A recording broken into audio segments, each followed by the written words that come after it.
Hey, chickadees. Welcome to another episode of Mojo Mysticism. Tonight, we're dropping a truth bomb. So come on in and join us.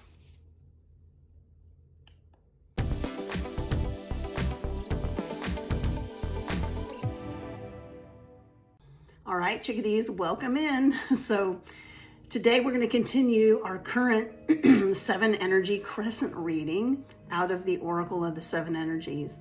And just by way of reminder, what we are exploring this week with this reading is really looking at, first of all, the holidays and how we might navigate those, especially if we've got some sadness, grief, loss of some kind that we've experienced, or if we're with others that have experienced that recently, and are really still kind of working through that. So yesterday was card 1, and card 1 is about energy that was generated in the past, or energy that exists in the past. So it came from the past, but it still is present today. It has not dissipated out of form yet. It's still with us today. And that card was card 30, and it was shining through. And the big themes of shining through for card 1 this week was about being our authentic self. And especially during the holiday season, there's so many situations like, I don't know, if you've been to a single office party, you've probably worn a mask, right? A mask of like, okay, I'm gonna pretend to maybe be my office self. Or, if you're lucky, you can be fully authentic no matter where you are, right? But a lot of us, it takes some serious time to learn how to do that. And so I remember back, this was years ago, when I would go to holiday parties, for the organizations that I worked for, I always felt like I had to wear some form of a mask. So I had to behave a certain way, be a certain type of professional because of the positions that I held, that sort of thing. And it just, there were parts of it that were authentically me, but was it 100% authentically me? No, it wasn't. So the other thing we also talked about was just, especially if we've got some sorrow and some sadness or loss, or if we're dealing with grief during the holiday season, it can be especially difficult. And so, and we talked a little bit about my own personal experience, and I'm sure there's many of you out there who have had similar experiences where you weren't able to enjoy the holidays in the way that you historically did because of actually being your authentic self. So this card was just reminding us that, everything's okay. Continue to be your authentic self and uncover that if you're still discovering who you are authentically. So then, and here's what's funny. Here's my aside for the day. So I had not a situation. Tina and I were driving, and I think we were actually driving home from the movies. And she turned to me and she said, you're not the same person you were even a month ago. And I thought about that for a second, and I turned to her and I said, you know what, you're right. I'm not. And it was in part because of some things that have happened spiritually, some development that's happened there. And also in part because I continue to step into my authentic self. So I'm continuing to uncover layers even today in my gray-haired state, white-haired state, whatever it is. I don't even know what's going on up there. It's just not the color it used to be. And I'm fine with that. I love it, actually. So, but even now, I'm even as authentic as I feel like I am, I'm still uncovering layers of my authenticity as I continue to remember who I really am as a spiritual being having a human existence. And so that authenticity continues to kind of show itself in different ways. So that was yesterday, card 1. Today is card 2. And card 2 is Spirit of Gratitude. This is card 43. And I know I've had some folks kind of, let me know that they'd like the numerology on these. So 43 is a 7, And a 7 is really about seeking the truth and being a truth seeker. And so this card, Spirit of Gratitude, it is, first of all, it's very, very beautiful and poignant. So if you look closely at this card, you're going to see, I'm holding a crystal now. But you're going to see the skull cut off. And I've talked about this in previous videos when this card has come up. That skull being cut off, it's opening up the brain and specifically exposing the pineal gland. So if you look at the card closely, you're going to see, and I'm going to attempt to kind of show you, but you're going to see that it is cut about a finger's width above the ears, right? And about a little bit above the area between your eyebrows, which the intersection, we call this the third eye, but the third eye is actually the entirety of the axes, and especially where they cross, because where these axes cross in your brain cavity, it actually is a cavity between your hemispheres, and there's a beautiful little walnut-sized gland that sits in there, and this is called the pineal gland. And it's tiny. I don't even know if this is big, but it's a tiny little gland. And that little gland is your third eye. It is your connection to spirit. And so we talk about, and in my book Shift, I'll talk about all this, but there's a connection between a coherence, like when your mind is in coherence, which is that pineal gland getting activated and vibrating at a specific frequency, and then your heart getting activated. So your heart chakra, and your heart actually there's a little gland up just above the heart. So the heart chakra is kind of two parts. And that upper part is called the thymus gland. That's where the thymus gland sits.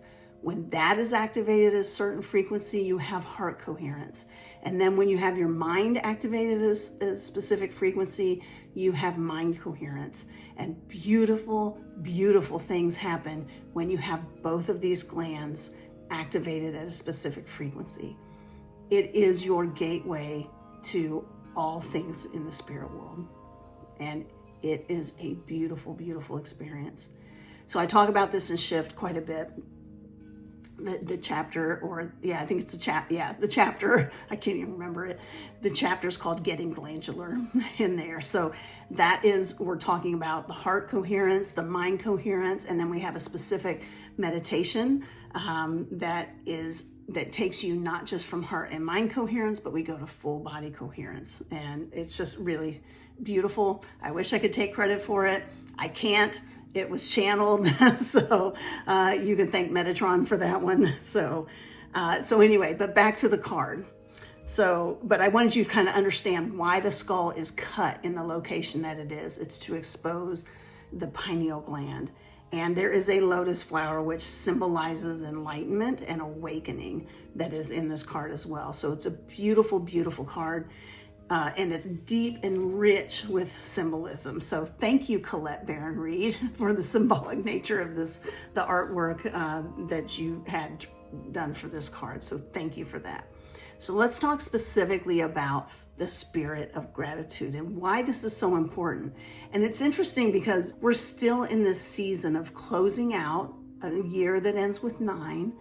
And we began with a lot of gratitude around Thanksgiving time that has moved us forward for the last month or so as we near the closing of the year. And it's so appropriate that we have this card today, especially when we're talking within the context of energy that is dominant in our present moment, right? And dealing with sorrow and grief and loss around the holidays. And the reason why this is so important today is because gratitude and developing gratitude is one very, very good way of dealing with grief and sorrow. So I had a Buddhist teacher many years ago, probably, I don't know, maybe a decade, maybe 2 decades ago, I don't recall exactly, who said, if you are, I think if like you're depressed and then you think, oh, I'm depressed, you're no longer depressed. You're actually aware, because now you're aware of the state that you're in. Gratitude does the same thing. If you are in a state of gratitude, so if you're in sorrow or grief and you can find anything, and I mean anything, any tiniest little thing to be grateful for in your life, even if it's as simple as, hey, wait a minute, I just took a breath. I'm still breathing. I'm still here, even in the midst of very, very heavy loss and grief and sadness. That's a win. Be grateful, be grateful, be grateful.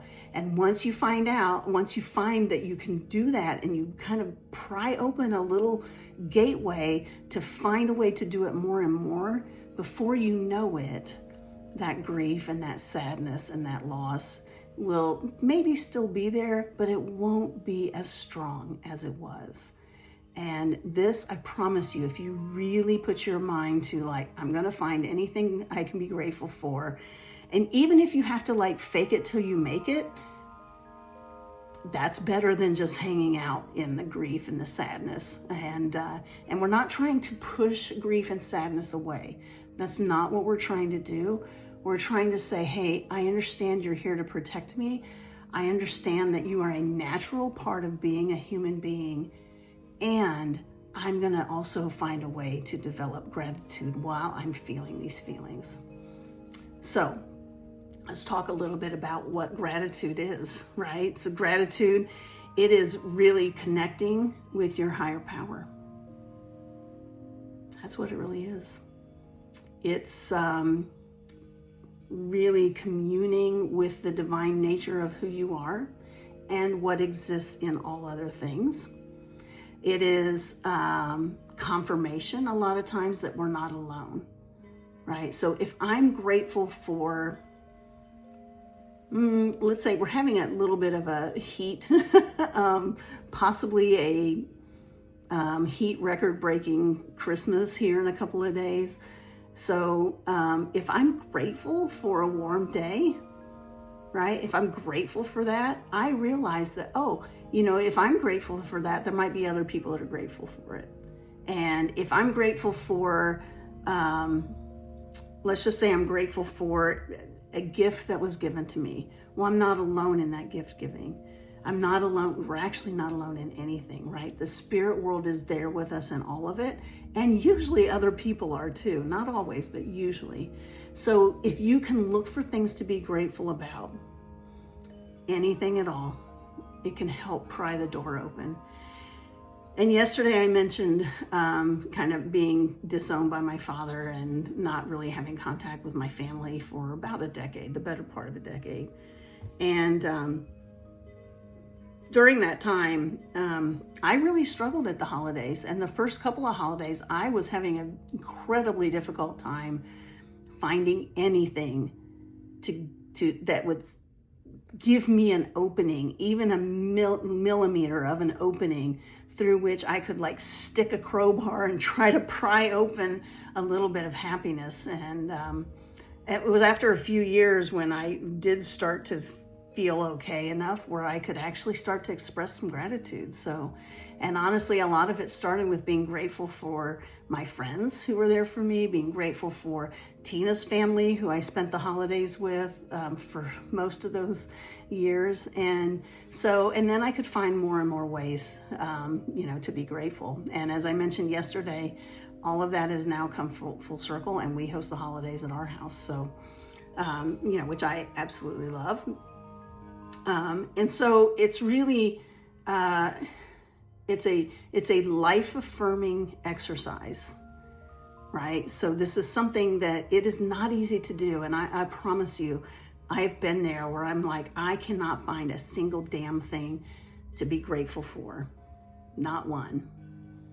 And yet if I keep looking and keep looking and keep looking, I'll find something. I mean, maybe it's a cookie that tasted good. Anything, literally anything at all. So if you are really suffering under the weight, or you know somebody that's really suffering under the weight of grief or sadness this holiday season, help them find that place where they can step into just the tiniest bit of gratitude and begin to pry that door open. So yeah, and so that's really what we're looking for, and what's calling to us today to talk about this card in particular today, with what the message is for us on the eve of Christmas Eve. So, all right, chickadees, I hope you have a fantastic day. We will be here tomorrow with another episode of Mojo Mysticism. All right, love you all. Please subscribe and hit like. And any comments you leave, I will look at and I will respond to. So, all right, love you all. Mwah.